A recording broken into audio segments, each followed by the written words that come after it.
আসসালামু আলাইকুম। প্রিয় দর্শক, অন্য মঞ্চের আলাপ চাইতায় আপনাদের সকলকে আমন্ত্রণ জানাচ্ছি। 5ই আগস্ট বাংলাদেশে যেদিন জঙ্গি আক্রমণ হয়েছিল, বাংলাদেশ থেকে অসাম্প্রদায়িক চেতনাকে বুলুণ্ঠিত করে সাম্প্রদায়িক শক্তি বিদেশিদের টাকা খেয়ে বাংলাদেশের এক শ্রেণীর আর্মি অফিসারের সহযোগিতায় বাংলাদেশে একটি অসাম্প্রদায়িক সরকারকে উৎখাত করে বাংলাদেশে যে জঙ্গি সরকার, যে নোবেল ইউনূসের সরকার প্রতিষ্ঠা করেছিল, সেই সরকারের সেই জঙ্গি আক্রমণের দ্বিতীয় বার্ষিকী আগামীকাল। এখন এই উপলক্ষে বাংলাদেশে বিভিন্ন কলেজে, স্কুলে, বিশ্ববিদ্যালয়ে হানাহানি কাটাকাটি শুরু হয়েছে। এটা হচ্ছে সিম্বল। এটা সিম্বল কেন? আপনারা জানেন 5 আগস্ট 2024-এ, 3 আগস্ট, 2 আগস্ট অথবা 4 আগস্ট 2024-এ বাংলাদেশে কি হয়েছিল? বাংলাদেশে রক্তের হোলি খেলা খেলেছে এই সাম্প্রদায়িক শক্তি, এই জঙ্গি গোষ্ঠী। ঠিক সেটাই বাংলাদেশের মানুষকে মনে করিয়ে দিচ্ছে তারা। আর প্রধানমন্ত্রী শেখ হাসিনা দিল্লিতে একটি সংবাদ সম্মেলন করছেন। এটাকে ঠিক সংবাদ সম্মেলন বলবো না, মত বিনিময় করছেন কর্মীদের উদ্দেশ্যে অথবা লক্ষ লক্ষ মানুষের উদ্দেশ্যে। সারা পৃথিবীতে যারা সভ্য মানুষকে রিপ্রেজেন্ট করে, যারা অসাম্প্রদায়িক চেতনায় বিশ্বাস করে, যারা ডেমোক্রেসিতে বিশ্বাস করে এবং যারা বিশ্বাস করে যে বুদ্ধি যাদের আছে, জ্ঞান যাদের আছে, শিক্ষা যাদের আছে, তারাই রাষ্ট্র পরিচালনা করবে, এই তথ্যে যারা বিশ্বাস করে, তাদের জন্য প্রধানমন্ত্রী শেখ হাসিনা আগামীকাল কথা বলবেন মানুষের উদ্দেশ্যে, সাংবাদিকদের উদ্দেশ্যে, তার কর্মীদের উদ্দেশ্যে।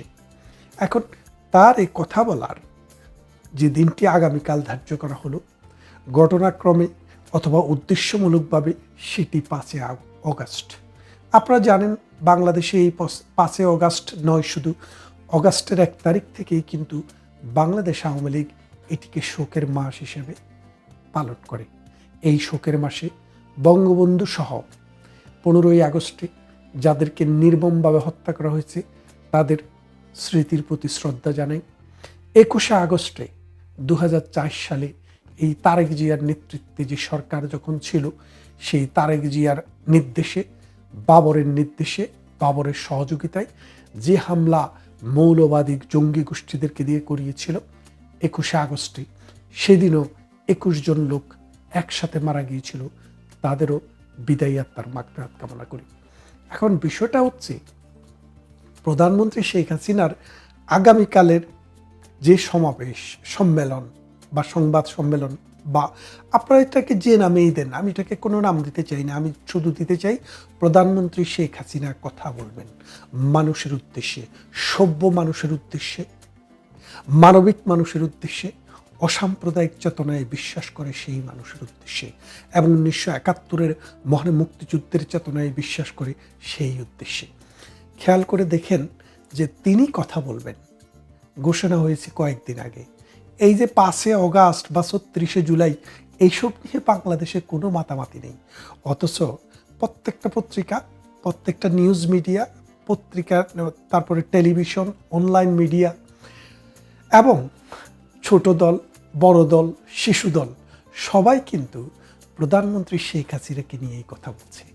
এবারে 5 আগস্টের প্রতিপাদ্য, মূল প্রতিপাদ্য বিষয় হচ্ছে প্রধানমন্ত্রী শেখ হাসিনা ফিরছেন। আর ফেরার প্রস্তুতি হিসেবেই তিনি যে কথা বলা শুরু করেছেন আগামীকালের, সেটাই হচ্ছে ধারাবাহিকতা। আপনারা দেখেছেন ভারতের একজন রাষ্ট্রদূত জয়সওয়াল আজকে ঢাকাতে সাংবাদিকদেরকে বলেছেন। তিনি কি বলেছেন? বলেছেন যে শেখ হাসিনার যে বক্তব্য, এই বক্তব্য এটা ভারত সরকারের বক্তব্য নয় এবং ভারত সরকার এটাকে সমর্থনও করে না। খেয়াল করে দেখেন, ভারত সরকার এটাকে সমর্থন করবে কেন? এটা তো ভারত সরকারের কথা না, এটা প্রধানমন্ত্রী শেখ হাসিনার কথা, আওয়ামী লীগের প্রধান শেখ হাসিনার কথা, বঙ্গবন্ধু কন্যা শেখ হাসিনার কথা, ভারতের মেহমান শেখ হাসিনার কথা, এবং যে ভারত যাকে আশ্রয় দিয়েছে এবং থাকতে দিয়েছে সেই শেখ হাসিনার কথা। তিনি বাংলাদেশ নিয়ে কথা বলবেন, তিনি আমেরিকা নিয়ে কথা বলবেন, তিনি সারা পৃথিবী নিয়ে কথা বলবেন, তিনি পাকিস্তান নিয়ে কথা বলবেন, ভারত নিয়ে কথা বলবেন, মধ্যপ্রাচ্য নিয়ে কথা বলবেন, তিনি বাংলাদেশের মানুষের মুক্তির কথা বলবেন। সুতরাং তার এই কথার সাথে ভারতের সরকার একমত হওয়া দরকার নেই এবং ভারতের সেটা বক্তব্যও নয়। জয়সওয়ালের এই অবস্থানটিকে আমি সমর্থন করি। কেন করি? আমি বললাম যে এটা তো আসলে ভারতের সাথে সলা পরামর্শ করে কোনো অনুষ্ঠান প্রধানমন্ত্রী শেখ হাসিনা করছেন না। তিনি এই অনুষ্ঠানটি করছেন বিশ্ববাসীকে জানিয়ে দিতে যে আমি আসছি। যারা ফাঁসির মঞ্চ তৈরি করতে চান তারা তাড়াতাড়ি ফাঁসির মঞ্চ তৈরি করেন, যারা জেলখানা তৈরি করতে চান তারা তাড়াতাড়ি জেলখানা তৈরি করুন। প্রধানমন্ত্রী শেখ হাসিনা একা নয়, আসছেন লক্ষ লক্ষ নেতাকর্মী রাস্তায় এসে পুলিশের কাছে আত্মসমর্পণ করবেন। তারা প্রয়োজন হলে অহিংসভাবে আইন ভঙ্গ করে জেলে যাবেন। বাংলাদেশে আপনার কত জেল আছে আপনি সেটা দেখান, আপনি সেটা পুরে রাখেন জেলে। আমরা সেটা দেখানোর জন্যই আসছি। এবং খেয়াল করে দেখেন, প্রধানমন্ত্রী শেখ হাসিনার এই কথাটি যে আমি দেশে আসছি, এই কথা শোনার পর অনেকে কিন্তু কাপড় চোপড় নষ্ট করে ফেলছেন, পেটে হজম শক্তি চলে গেছে, অনেকের গলায় কাঁটা বিঁধে গেছে, অনেকের ঘুম হারাম হয়ে গেছে যে শেখ হাসিনাকে মৃত্যুদণ্ডাদেশ দেওয়া হলো, তারপরেও তিনি আসছেন। আপনারা যদি একটু পিছনে ফিরে তাকান, মঈনুদ্দিন ফখরুদ্দিনেরা যখন প্রধানমন্ত্রী শেখ হাসিনাকে এই ব্রিটেন থেকে যেতে দিচ্ছিল না, আমেরিকা থেকে ফেরার পথে তিনি জোর করে বাংলাদেশে গিয়েছেন। বাংলাদেশে গিয়ে তিনি কারাবরণ করেছেন এবং মঈনুদ্দিন ফখরুদ্দিন তাকে জেলখানায় রাখতে পারেননি। একটা পর্যায়ে তাকে ছেড়ে দিতে বাধ্য হয়েছিলেন। এবং আগামীকাল প্রধানমন্ত্রী শেখ হাসিনা যে কথা বলবেন, সেই কথাটি তিনিই বলবেন, সেটা আমরা প্রেডিক্ট না করাটাই ভালো। কিন্তু একটা জিনিস মনে রাখেন, এই প্রধানমন্ত্রী শেখ হাসিনার কথা শোনার জন্য সারা পৃথিবীতে বাঙালি যেখানে আছে, বাংলা ভাষাভাষী মানুষ যেখানে আছে, সবাই উদ্গ্রীব হয়ে শুনতে বসে আছে। আপনারা দেখেছেন তারেক রহমানের মিডিয়া বক্স বলেছে যে প্রধানমন্ত্রী শেখ হাসিনার যেন কোনো বক্তব্য প্রচার করা না হয়। এবং ওই যে কি কষা জাহিদ নাকি কি জানি একটা আছে না, ওই কষা জাহিদ বলেছে প্রধানমন্ত্রীর বক্তব্য যদি কেউ প্রচার করে তাহলে সেটা আইন ভঙ্গ হবে। তো তুমি যে এই প্রধানমন্ত্রী শেখ হাসিনার নাম নিয়ে তিনি সমাবেশ করবেন, সেটা নিয়ে তিনি সংবাদ সম্মেলনে বক্তৃতা দিবেন, তিনি মত বিনিময় করবেন, এই বিষয়টাতে তুমি রেডিওতে টেলিভিশনে বললা, তোমার কি আইন ভঙ্গ হয়নি কষা জাহিদ? হয়েছে, তোমারও হয়েছে। তুমি এখন কান ধরে উঠবস করো, তারপর অন্যদেরকে সবক দাও। তারপরে দেখেন ঢাকা বিশ্ববিদ্যালয়ে এই সমকামিতার অপরাধে যারা অপরাধী হয়েছিলেন তারা শিবিরের ছাত্র, তারা জামায়াতের নেতা, তারা এই সমকামিতাকে কেন্দ্র করে ঢাকা বিশ্ববিদ্যালয়ে যে মারপিট শুরু হয়েছে, জাহাঙ্গীরনগরে যে মারপিট শুরু হয়েছে এবং জগন্নাথ বিশ্ববিদ্যালয়ে যে মারপিট শুরু হয়েছে, আলিয়া মাদ্রাসায় যে মারপিট শুরু হয়েছে, এটা আর ওই 5 আগস্টের জায়গায় নেই। এখন অন্য রকমের আগস্ট আমরা দেখছি। আপনারা খেয়াল করে দেখেন, এত বছর পরও 16ই ডিসেম্বর যখন আসি, 26শে মার্চ যখন আসি, কাউকে দাওয়াত দিতে হয় না।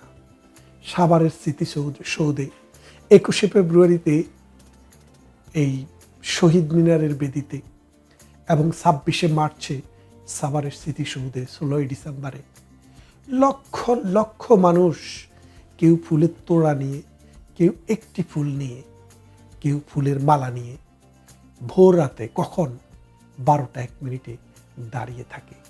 প্রধানমন্ত্রী যায়, শিক্ষামন্ত্রী যায়, প্রেসিডেন্ট যায়, বিভিন্ন প্রতিষ্ঠানের ভিসিরা যায়। কিন্তু এই যে যারা নতুন স্বাধীন করলেন, তাদের জন্য কোনো ফুলের মালাও নেই, তাদেরকে কোনো সমবেদনা জানানোর লোকও নেই। কারণ তারা বুঝেছে, মানুষ এখন বুঝেছে, যে মানুষ পথে নেমেছিল সেদিন তাদের ডাকে, সে মানুষ এখন বুঝেছে যে তারা প্রতারিত হয়েছে। প্রধানমন্ত্রী শেখ হাসিনা সেই বিষয়টি আশা করি আগামীকালে ট্রেস করবেন যে আপনারা প্রতারিত হয়েছেন, আপনাদেরকে বিক্রি করা হয়েছে, আপনাদের সম্পদ বিদেশে পাচার করা হয়েছে, আপনাদের দেশ আমেরিকার কাছে বন্ধক দেওয়া হয়েছে, আপনাদের বন্দর বিদেশিদের হাতে তুলে দেওয়া হয়েছে। আপনাদের জন্য যেই শেখ হাসিনা $11 যেই এলপি গ্যাস দিতেন, সেই এলপি গ্যাস এখন আপনাদের কাছে 4000 টাকায় বিক্রি করবে। কেন করবে? কারণ তাদের টাকা দরকার, এবং তারা জুলাই আন্দোলনটি তো এই টাকার জন্যই করেছিলেন। এখন এই টাকার জন্য তারা যা ইচ্ছা তা করবে। ডক্টর ইউনূস, বাংলাদেশের মানুষের একটা স্বপ্ন ছিল, বাংলাদেশের মানুষ বিশ্বাস করত ইউনূস আসলে দেশ উল্টায়া ফেলবে। আসলেই তিনি উল্টাই ফেলেছেন দেশটা। দেশের মানুষের জীবন একটা দুর্বিষহ অবস্থায় ফেলে দিয়েছেন। আগে ঘুষ চাঁদাবাজি বাংলাদেশ সৃষ্টির পর থেকে আজকে পর্যন্ত সব সময় আছে, এবং আগামী 1-2 দশকও এটা বন্ধ হবে, এটা বিশ্বাস করার কোনো কারণ নেই। কিন্তু সহনীয় এবং কন্ট্রোলড যে অবস্থা, সেটা শেখ হাসিনার সময় ছিল। আগে যেটা 10 টাকা চাঁদা দিত মানুষ, এটা এখন 100 টাকা চাঁদা দিতে হয়। আগে কোনো একটা বাহিনী যদি আসতো, সরকার সেটাকে নিয়ন্ত্রণের চেষ্টা করত, আর এখন সরকার 3টা বাহিনীকে লেলিয়ে দেয়, যে যা পারো নাও। পদ্মা সেতুর মাটি বিক্রি করে ফেলে, ফিলারের মাটি বিক্রি করে ফেলে, খাল কাটার নাম দিয়ে ওই যে আপনার ইটের ভাটাতে মাটি বিক্রি করে দিচ্ছে। মাটি পানি হইতে এই দেশের সব কিছু নিলামে উঠতেছে, বিক্রি হয়ে যাচ্ছে।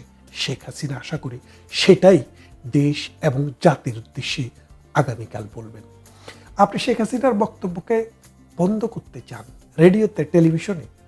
এখন রেডিও টেলিভিশন মানুষ শোনে না, মানুষ এখন ফেসবুক দেখে, মানুষ এবং ইউটিউব দেখে, ইনস্টাগ্রাম দেখে, টিকটক দেখে। মানুষের এই যে মাঝে মাঝে দেখি কোনো একটা ভিডিও, গত পরশুদিন আমি একটা ভিডিও দেখলাম রাত শেষ হয়ে বোর হতে হতে কয়েক লক্ষ মানুষ দেখেছে। টেলিভিশনের সামনে এখন 50,000 লোক বসে না। তাহলে এখন আর আমাদের ওই বাংলাদেশের সরকারের সাহেব বিবির বাক্স আমাদের দরকার নেই। আমাদের ওই বেসরকারি টেলিভিশন যেগুলো দখল করে নিয়েছে, সেগুলো আমাদের দরকার নেই। আমাদের বিশ্ব মিডিয়া, আমাদের বিবিসিতে আসবে, সিএনএনে আসবে, এনটিটিভিতে আসবে, আমেরিকার বিভিন্ন চ্যানেল, অস্ট্রেলিয়ার চ্যানেল, সমগ্র পৃথিবীর সমস্ত নিউজ মিডিয়াতে এই খবরটি আসবে।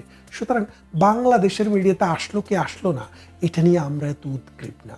এবং আমাদের লক্ষ লক্ষ মুজিব সৈনিকের ফেসবুকে সেটি লাইভ থাকবে।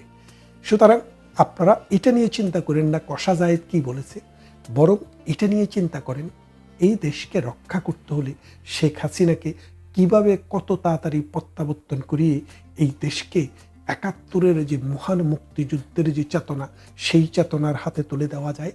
এবং প্রধানমন্ত্রী জীবন বাজি রেখে আপনাদের কথা ভেবে, বাংলাদেশের কথা ভেবে, অসাম্প্রদায়িক চেতনার কথা ভেবে, 71-এর মুক্তিযুদ্ধের কথা ভেবে, মানুষের অর্থনৈতিক মুক্তির কথা ভেবে এই যে জীবনের রিস্ক নিয়েও আসছেন, আপনারা তৈরি হন। প্রধানমন্ত্রী আপনাদেরকে বারবার সেই মেসেজটি দিচ্ছে, সেই কথাটি মনে করিয়ে দিচ্ছে। ভারত প্রধানমন্ত্রীকে কোনো রাজনীতি করতে দেবে না বলে বাংলাদেশে প্রথম আলো সহ অনেক পত্রিকায় দেখেছিলেন না? এই প্রথম আলোর এইসব পত্রিকার নিউজের পরে তিনি ঘোষণা দিলেন তিনি লাইভে আসবেন। খেয়াল করে দেখেন, সেটা অডিও হতে পারে, ভিডিও হতে পারে, সেটা আপনারা কালকেই দেখবেন। কিন্তু তিনি আসছেন। তো তিনি আসছেন, এই যে 2 দিন আগে আপনারা খবর দেখলেন কি বাংলাদেশে, যে ওনাকে ইন্ডিয়া রাজনীতি করা নিষিদ্ধ করে দিয়েছে, আর রাজনীতি করতে দেবে না। আর তিনি প্রকাশ করলেন নিজেকে এমনভাবে যেটা আগে করেননি, তার চেয়েও শক্তিশালীভাবে। তার মানে বাংলাদেশের এইসব পরমাইশি পত্রিকার খবর আমরা কেউই এখন আর বিশ্বাস করে না। প্রথম আলো বলেন আর যেটাই বলেন, এই প্রথম আলোর এখন আর বেল নেই। সুতরাং আপনারা যে যেখানে আছেন, ঠিক আপনাদের ফেসবুকটি, ইউটিউবটি সচল রাখুন। কালকে প্রধানমন্ত্রী শেখ হাসিনা আপনাদের উদ্দেশ্যে যে বাণী যে বক্তব্য দিবে সেটিকে আপনারা লক্ষ লক্ষ মানুষের কাছে ছড়িয়ে দিন। জয় শেখ হাসিনা, জয় বাংলা, জয় বঙ্গবন্ধু। আসসালামু আলাইকুম রহমতুল্লাহি ওয়া বারাকাতুহু। সম্মানিত দর্শক, রাজনীতিতে কাঁটা দিয়ে কাঁটা তোলার যে সূত্র, সেটি এখন রীতিমতো চরম ভাবাপন্ন হয়ে পড়েছে। সরকার প্রধান এবং দলীয় প্রধান জনাব তারেক রহমান, তিনি আসলে কি চান, কি ধরনের ভাষা পছন্দ করেন, কি ধরনের উত্তর পছন্দ করেন, কি ধরনের লোকজন পছন্দ করেন, তা যদি আপনারা দেখতে চান তাহলে আপনারা সবার আগে ধরে নেন যে তার সাম্প্রতিক যে রিক্রুটমেন্টগুলো, সেই রিক্রুটমেন্টগুলোর মধ্যে তিনি তার রাজনৈতিক সচিব বা সহকারী হিসেবে নিয়োগ দিয়েছেন বিএনপিতে সদ্য যোগদানকারী নুরুল হক নুরুর সহযোগী এবং গণ অধিকার পরিষদের সাধারণ সম্পাদক রাশেদ খানকে। রাশেদ খান প্রান্তিক জনগোষ্ঠীর অর্থাৎ দরিদ্র পরিবার থেকে বেড়ে ওঠা একজন ছাত্রনেতা। নুরুল হক নুরও প্রান্তিক জনগোষ্ঠী থেকে আসা, কিন্তু নুরুল হক নুরুর দক্ষিণাঞ্চলের লোক হওয়ার কারণে যতটা মাথা গরম তার তুলনায় রাশেদের মাথা অনেক ঠান্ডা। নুরু অনেকটা বেহিসেবি, কিন্তু রাশেদ তুলনামূলকভাবে হিসেবি।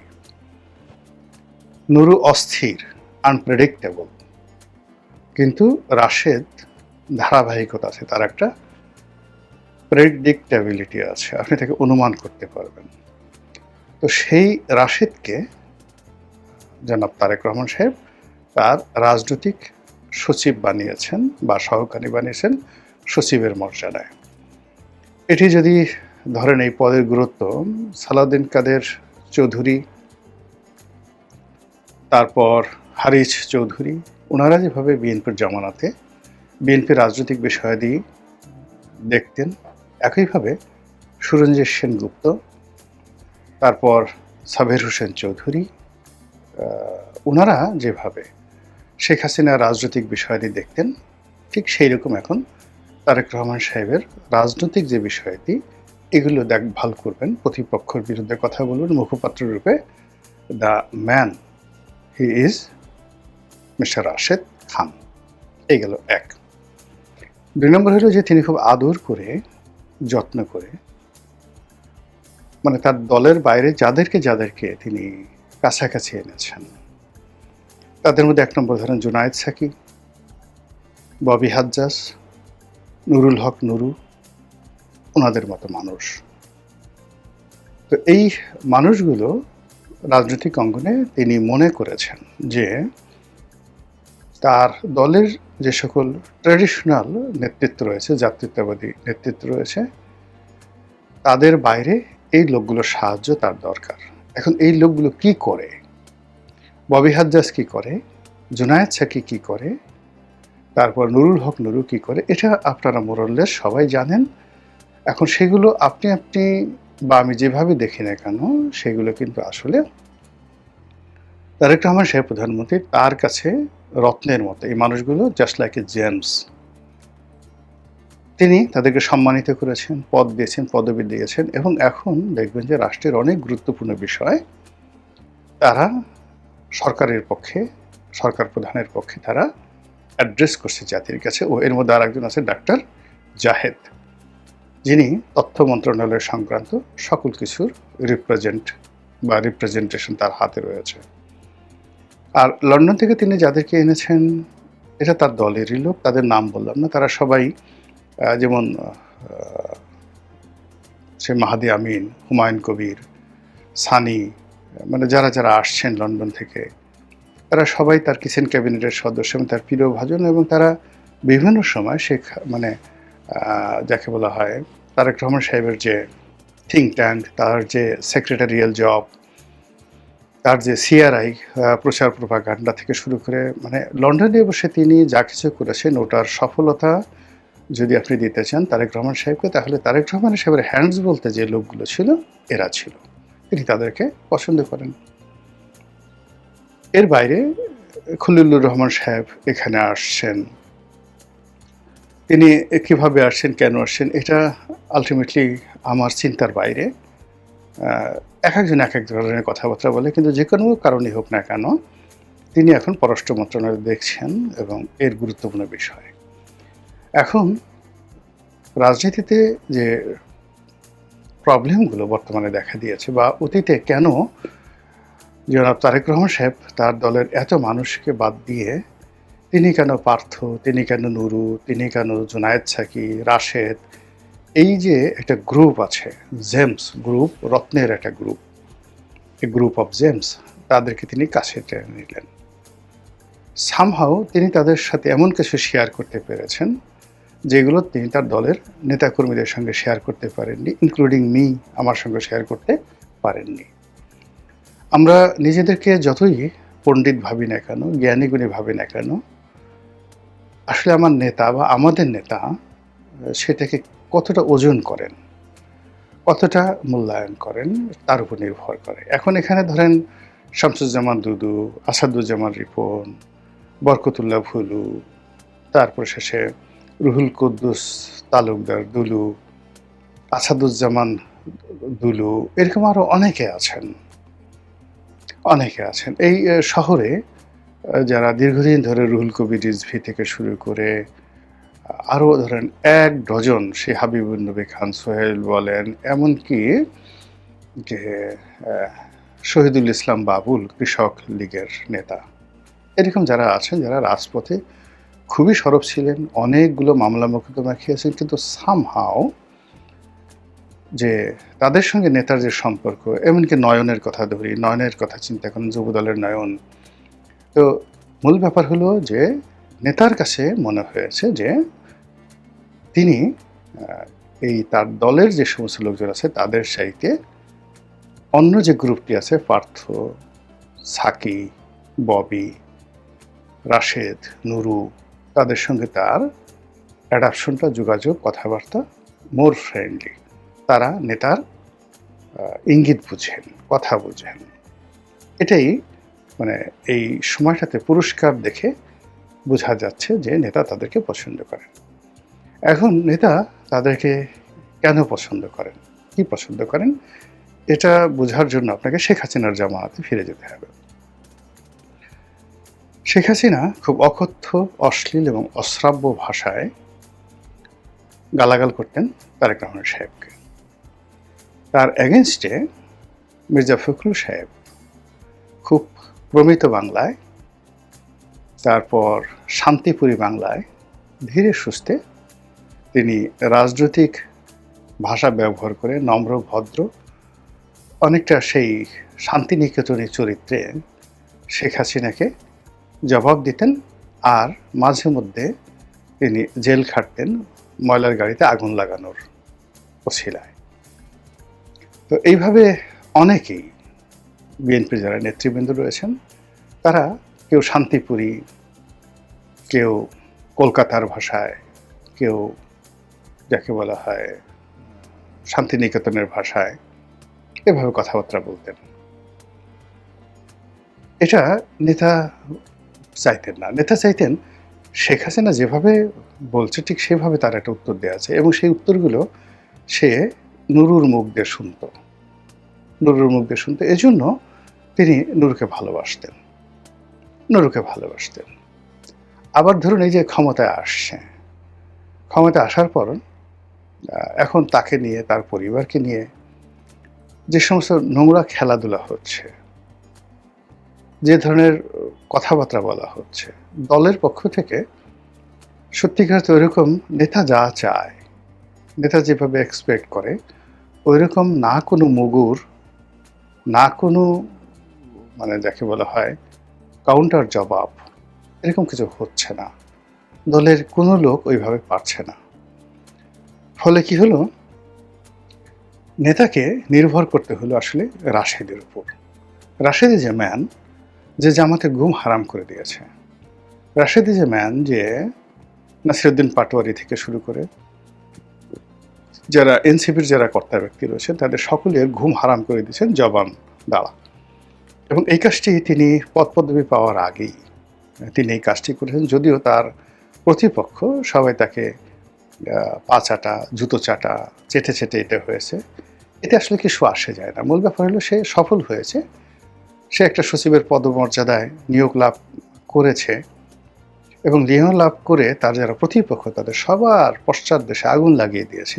এটাই রাশেদের সফলতা এবং নেতা খুব খুশি যে মূলত এখন মানে আমাকে গালাগালি করবা আমার পরিবার নিয়ে বা আমার কোনো একটা বিষয় নিয়ে, তুমি যাকে বলে কথাবার্তা বলবা, এটা নিয়ে এখন আর তোমার সময় নেই। এখন তুমি রাশেদ তোমার যা কিছু বলে এটার জবাব দিতে দিতেই যান চলে যায়। এখন আপনি চিন্তা করেন যে এরকম ঘটনা অনেক ঘটে, মাগো ভিক্ষা চাই না তোমার কুত্তা সামলাও, এরকম একটা অবস্থা হয়ে যায়। এবং এরকম ইসলামে অনেক ঘটনা আছে। ঘটনা হলো যে মক্কার একজন লোক, মক্কার একজন আল্লাহ রসুলের জামানাতে সে এসে মুসলমান হয়ে চলে আসলো।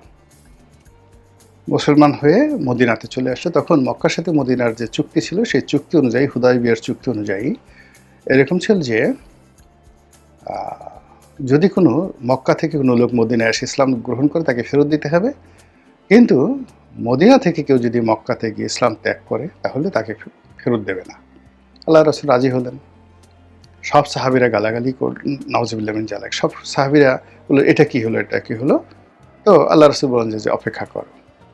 এর মধ্যে কাফেরদের অত্যাচারে একজন লোক সেখান থেকে চলে আসলো, এসে ইসলাম ধর্ম গ্রহণ করলো এবং চুক্তি অনুযায়ী কাফেররা তাকে ফেরত চাইলো, আল্লাহ রাসূল তাকে ফেরত দিয়ে দিলেন। সবাই হাই হাই করলো যে এ কী হলো, এ কী হলো, আমরা আমাদের ইসলাম গেল।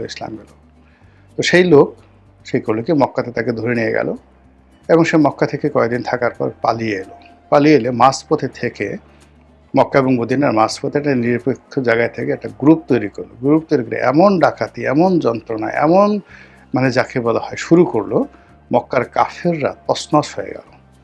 তখন তারা উল্টো আল্লাহ রাসূলকে বললো যে ঠিক আছে, ওরে আপনি এখন মদিনাতে নিয়ে যান।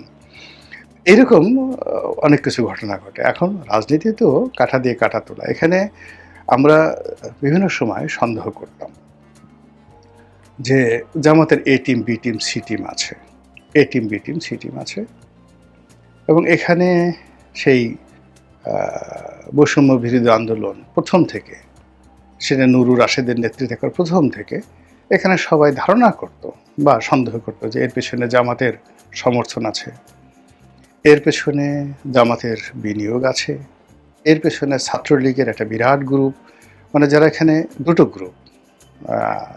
সেই একটা গ্রুপ যারা ছাত্রলীগের ভিপি চাচ্ছিল না, ছাত্রলীগের জিএস হয়ে গেল, কিন্তু ছাত্রলীগের ভিপি পদে যেন আসতে না পারে, এই জন্য ছাত্রলীগের একটা গ্রুপ সেই নুরুল হক নুরুকে সাপোর্ট দিয়েছে। ফলে রাশেদ এবং নুরু বহু পক্ষের সাহায্য নিয়ে, সহযোগিতা নিয়ে আজকের এই পর্যায়ে চলে আসছে। তো তাদের এই সহযোগিতার পিছনে বিএনপি ছিল, জামাত ছিল, চরমোনাই ছিল, এভরিবডি, সবাই ছিল। কিন্তু তারা শেষ পর্যন্ত কার পকেটে যাবে আর কার হয়ে কাজ করবে এটা নিয়ে একটা ধোঁয়াশা সৃষ্টি হয়েছিল। এবং সেই নির্বাচনের আগ পর্যন্ত তারা কিন্তু ৩-৪ বার তাদের যাকে বলা হয় কিবলা পরিবর্তন করার চেষ্টা করেছে। একবার বিএনপি ছেড়ে তারা চরমোনাইয়ের মঞ্চে গেছে, আবার জামাতের সঙ্গে তাদের সম্পর্ক হয়েছে, আবার কেউ বলছে এরা জামাতের যাকে বলা হয় গুপ্ত শক্তি হিসেবে সরকারের সাথে আছে, কেউ মোসাদের এজেন্ট হিসেবে বিভিন্ন কথাবার্তা বলছে, হোয়াট এভার মেবি। কিন্তু এরা সমাজে যথেষ্ট উত্তেজনা তৈরি করতে, এখন এই টোটাল গ্রুপটিকে একত্র করে তারা, অর্থাৎ তারেক রহমান সাহেব তার দলের মধ্যে একীভূত করেছেন এবং তাদেরকে দিয়েই প্রতিপক্ষকে শায়েস্তা করাচ্ছেন। এবং এখানে ধরুন জামাতের আমিরের বিরুদ্ধে কথা বলতে হলে নর্মালি তারেক রহমান সাহেবকে বলতে হবে, মির্জা ফখরুলকে বলতে হবে, সালাউদ্দিন সাহেবকে বলতে হবে, কিন্তু তারা এই কথাগুলো বলছেন না।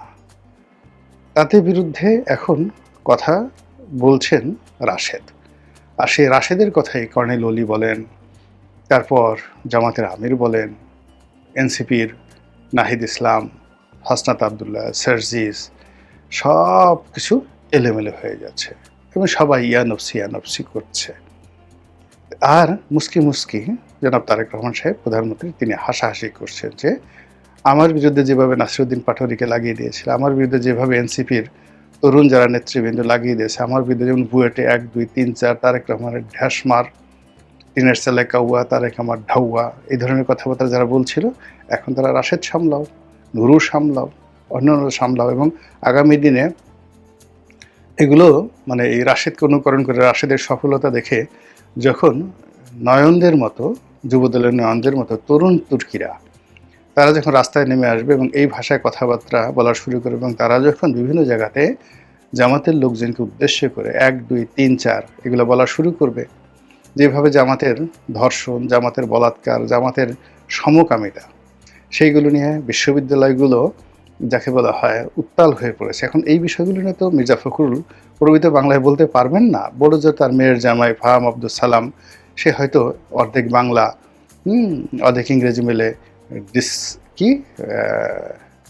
দি স্পিকেবল মাদার চোদ, এই কথাগুলো তিনি অনেক সুন্দর করে বলেন, আমি এগুলো উচ্চারণ করতে পারি না, এই কথাগুলো তিনি বলবেন, কিন্তু ওইগুলো আসলে পাবলিক, আমাদের দেশের শিক্ষিত জন যারা, তারা হয়তো ফাহাম আব্দুল সালামের ওই বক্তব্যগুলো নিয়ে আলোচনা করে, কিন্তু আমজনতা আসলে রাশেদের কথা শুনতে চায়, আমজনতা আসলে নাসিরুদ্দিন পাটোয়ারির কথা শুনতে চায়, আমজনতা আসলে হাসনাতের কথা শুনতে চায়, এবং তার সঙ্গে সঙ্গে ওই যে যুবদলের যে নয়ন, সে যে হাত গোল গোল করে তারপরে সামনে নেচে সে যে দলের পক্ষে স্লোগান দেয়, প্রতিপক্ষকে গাল দেয়, এই জিনিসগুলো পাবলিকের এখন যাকে বলা হয় একটা বিনোদনের বিষয় হয়ে গেছে।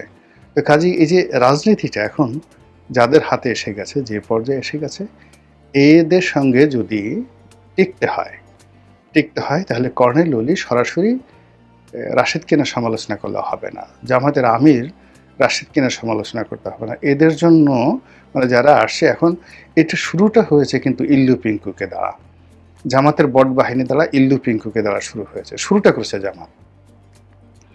তো এই যে শুরুটা জামাত করেছে, সেটার ধারাবাহিকতা এখন আবার কাউন্টার এখন জামাতের উপর সেই রাশেদ বাহিনী, নয়ন বাহিনী, তারা এখন অপারেশন চালাচ্ছে, আর সেই অপারেশন মোকাবেলা করার জন্য জামাত এখন দিশাহারা হয়ে নিজেরা কিছু বলতে না পারে কর্নেল ওলির মতো মানুষ, মেজর আক্তারের মতো মানুষ, তারপর সেই জামাতের আমির বা সভাপতি ডক্টর শফিকুর রহমান, আবদুল্লাহ মোহাম্মদ তাহের, এরপর মিয়া গোলাম পারওয়ার, তাদের মতো মানুষ কথা বলছেন, কিন্তু লাভ হবে না। এর কারণ হলো ওরা যে ভাষায় কথা বলতে পারবে, এরা তো বুড়া মানুষ এইভাবে বলতে পারবে না। ফলে একটা অসম যুদ্ধ শুরু হয়ে গেছে রাজনীতিতে, এবং এটা কি আমাদের জন্য খুবই সুখকর হবে, কল্যাণকর হবে, নাকি অকল্যাণ হবে, সেটা খুব দ্রুতই আমরা বুঝতে পারি।